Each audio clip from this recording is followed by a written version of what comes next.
Notre Dame suffered a gut-wrenching loss to Ohio State when Ohio State went down and they got the game-winning score and they won 17-14. Well, the Fighting Irish bounced back this week going on the road to take on Duke. Duke, this isn't a basketball game, people. This is a football game. Duke actually has a really good football team this year. Mike Elko, without a doubt, is the runaway winner for Coach of the Year this year, because who the hell would have thought that Duke would be having a game this big, and this probably is the biggest game of the weekend in my opinion. I mean, Duke is an actual legit contender in the ACC conference this year. And with the win against Notre Dame, that would give them two big wins against two of the better teams in the ACC. Even though Notre Dame isn't an official member of the ACC, they might as well be because they play an ACC schedule. So why can't I consider them a member of this conference? You know, they should join, but that's a discussion for another day. We're not going to get into that. But Notre Dame, if they lose to Duke, Duke will have wins over them and Clemson. I think Duke probably becomes the favorite to win the ACC, in my opinion. You know, one thing about Duke is that although outside of that game against Clemson, they haven't really played a lot of great teams, they've won pretty convincingly. And you're looking at a Notre Dame team that, under Marcus Freeman, you wonder how they're going to respond coming off a game that they lost in such devastating fashion, because Notre Dame had the opportunity to win that game. It just got away from them late. And you kind of can say that Marcus Freeman got a little bit outcoached at the end by Ryan Day and that coaching staff. Is Mike Elko going to outcoach Marcus Freeman again? Because, I mean, last week, Ryan Day, it's not like he was coaching circles around Marcus Freeman, but Marcus Freeman does have a tendency to allow games to slip away that are one-possession games close. I remember when they lost the Fiesta Bowl to Oklahoma State before he became the official head coach, and even last week against Ohio State, we saw a similar incident where the game got close and Marcus Freeman and company kind of just went cold down the stretch. Now, Duke, with that win against Clemson, I do think that there has to be a lot of context given to that.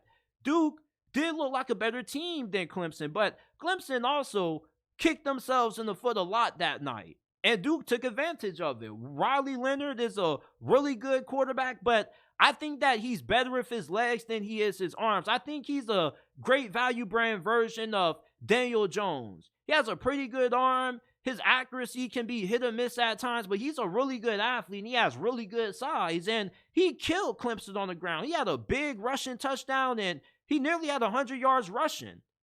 And Duke, when you look at what they do defensively, you know, for Notre Dame offensively, one thing that they struggled with last week against Ohio State was not being able to finish drives. And Duke has one of the best red zone defenses in all of college football. They don't got a great third down defense, but once Duke gets you inside of the 20-yard line, their defense becomes really tough to move the ball and score points on. Notre Dame, they can't go into this game and be okay with just settling for 3 points in the red zone, because if this ends up becoming a one-possession game late, I kind of like Duke to win it, because Marcus Freeman has kind of struggled in these close, tightly contested one-possession matchups.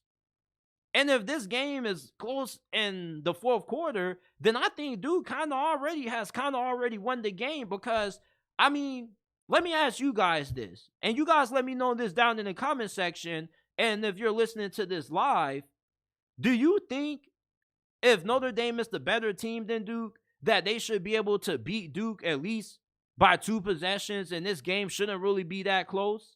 I mean, if this game is close, then I think it tells you that Duke kind of has the coaching advantage. You know, Mike Elko, he knows that he may not have the most talented roster, but I do think when it comes to his coaching ability and his coaching staff against Notre Dame's coaching staff, I kind of like Duke in this matchup. And as long as Duke can keep this game within one possession and they can keep themselves from getting down 2 possessions at any point in this game, I think they got a very good shot at winning it, especially if they can keep it close and they're only down 7 points or 3 points late in the fourth quarter. I don't think Notre Dame is a team that is great in the fourth quarter of games under Marcus Freeman. I think that Marcus Freeman is still learning what it takes to be able to close out games and close out good teams. Duke is a really good team. Okay, and Notre Dame, they can't beat themselves. And they normally do a pretty good job at taking care of the football.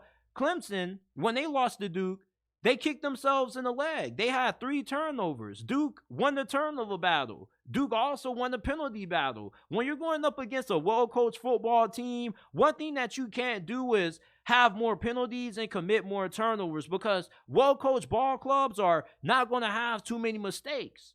And Duke, even though they're not as talented as Notre Dame, they know what they are as a team.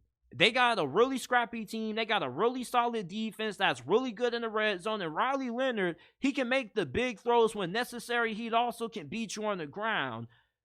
Notre Dame, on the other hand, though, they got one of the best offensive lines in college football. And when you have that, you should be able to control the trenches. And regardless of how good Duke's defensive line is, they're going to get pushed around by Notre Dame's offensive line. This is one of the best offensive lines in college football. And when you can control the trenches, you can control the pace of this game. All right? Notre Dame, with the talent discrepancy and the talent advantage that they have in this game, they should be able to run the football with Audric Estime at will, and they should be able to win the time of possession battle pretty handily. And as long as Notre Dame can keep Duke from getting any big special team plays or any big turnovers, they should be able to win this game and cover that 5.5 point spread. Now, this could be a little bit of a slugfest. All right, I'm not expecting Duke to come into this game and lay down. I do think that Duke is going to fight. They got a really good coaching staff, and this team is pretty solid. Let's not act like Duke hasn't been to the ACC championship game before. They went like a decade ago against Florida State. So Duke is one of those programs that, yeah, they may not have great talent, but when they have a season like this, it normally means that they're really well coached. This is going to be a really big test for Marcus Freeman, because if they lose this game, then I kind of wonder if Notre Dame is ever going to be able to be a championship caliber football team under Marcus Freeman. Because part of being able to win championships is that you got to be able to outcoach some of the best coaches in college football. And sometimes Marcus Freeman, late in games, they tend to fall a little bit flat. But Notre Dame also has played some of their best football against some of the best teams in the nation. Last year, they beat South Carolina and Clemson in upset fashion. So, I mean, it's not like Marcus Freeman hasn't had his team ready to play in big games against good teams. It's just that against great teams, Notre Dame just falls flat, or they kind of implode on themselves late. You wonder if they're going to suffer that same fate against Duke. I like Notre Dame to win, but I do think that Duke can keep it close, but I think Notre Dame covers in the end. I like Notre Dame to win this game. 24-17 is my final score prediction.